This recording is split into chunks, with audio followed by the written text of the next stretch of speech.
Hello বন্ধুরা, আবার চলে এসেছি একটা অন্য রেসিপি নিয়ে। তো চলো তোমাদের সাথে শেয়ার করছি। দেখো, আজ একটা করব উচ্ছের রেসিপি। তো চলো কী করছি দেখো। কড়াতে আমার তেল দেওয়াই আছে, গ্যাসও জ্বলছে।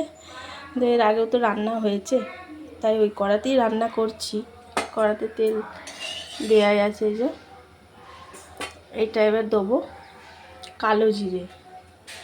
এই রেসিপিটা হলো উচ্ছের তো চচ্চড়ি, ঝাল, অনেকে রেজালা কত কিছু করে খায়, ডাল আমরাও খাই, কিন্তু এটা একটু অন্যরকমভাবে করব। এটা সম্পূর্ণ আমার নিজের মতে করছি, মানে নিজের আইডিয়াতে। এটা কারো দেখে না, অনেকেই অনেক রান্না দেখি, করার চেষ্টা করি এবং নিজের মতোও করার চেষ্টা করি। এটা করছি আজকে। এই যে কালো জিরেটা দিয়ে দিলাম তেলে। এবার এতে দিয়ে দেবো উচ্ছে, গোটা গোটা উচ্ছে। এই উচ্ছে গোল গোল করে কেটে নিয়েছি। এই উচ্ছেটা একটু নুন হলুদ দেবো, দিয়ে একটু হালকা ভাজবো। একটু নুন দিয়ে দিই আর একটু হলুদ।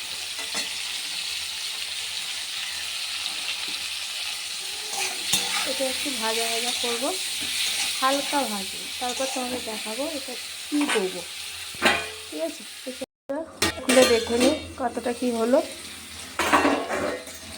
এই যে উচ্ছেটা আমার হালকা ভাজা হয়ে গেছে, এবং হালকা ভাজা একটু সেদ্ধও হয়ে গেছে।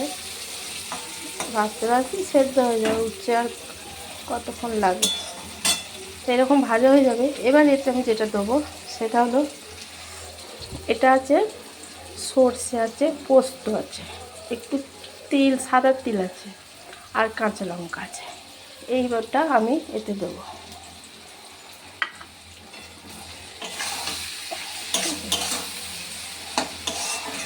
এটা আমি দিয়ে দেবো, এটা একটু জলও দিয়ে দেবো,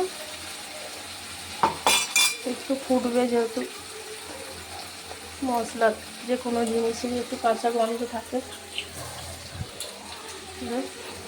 এবার এতে আমি একটু চিনি দেবো। আমি আগেই বলেছি, যে কোনো অনেক তরকারি আছে যেগুলো একটু চিনি না করলে ভালো লাগবে না, কখনোই ভালো লাগে না। আমি এটা আমার মতে বলে, কার কীরকম লাগে আমি জানি না। তো এটা একটু হালকা একটু, যেহেতু এটা তেতো, এটা দিতেই হবে। এই যে এই চিনিটা দিলাম।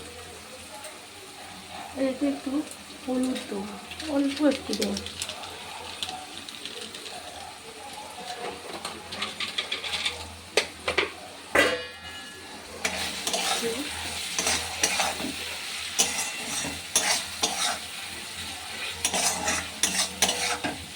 এবার আমি এতে জলটা দিয়ে দেবো।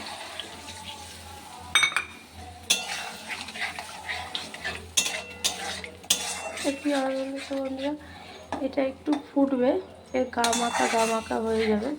জানি না তোমাদের কতটা বোঝাতে পারলাম, কিন্তু এটা খেতে খুব ভালো লাগে। যারা উচ্ছে খায় না তারাও খাবে। এইভাবে করে দেখো। এটা আমি আমার মতো করে বললাম। হ্যাঁ সরি, এতে একটা টমেটো দেওয়া আছে, আমি টমেটোর কথাটা বলতে ভুলে গেছিলাম। এতে একটা টমেটো, তিল, একটু সাদা তিল, একটু পোস্ত, আর সর্ষে, আর কাঁচা লঙ্কা, এটা দিয়ে আমি পেস্ট করে রেখেছিলাম। তো চলো এটা ঢাকা দিয়ে দিই, তারপর তোমাদের দেখাচ্ছি। চলে এলাম, দেখো ঠিক এইরকম হবে রান্নাটা। এটা যদি অল্প একটু পাতে নাও, এই যে গ্রেভিটা আছে, এই গ্রেভিটা দিয়ে ভাত খাওয়া হবে। সেটা অত খেতে হবে না, কিন্তু এই গ্রেভিটা অল্প একটু, যারা খেতে চায় না খেতে, তারা কিন্তু খাবে। এইভাবে ট্রাই করো। তো চলো আজকে টাটা।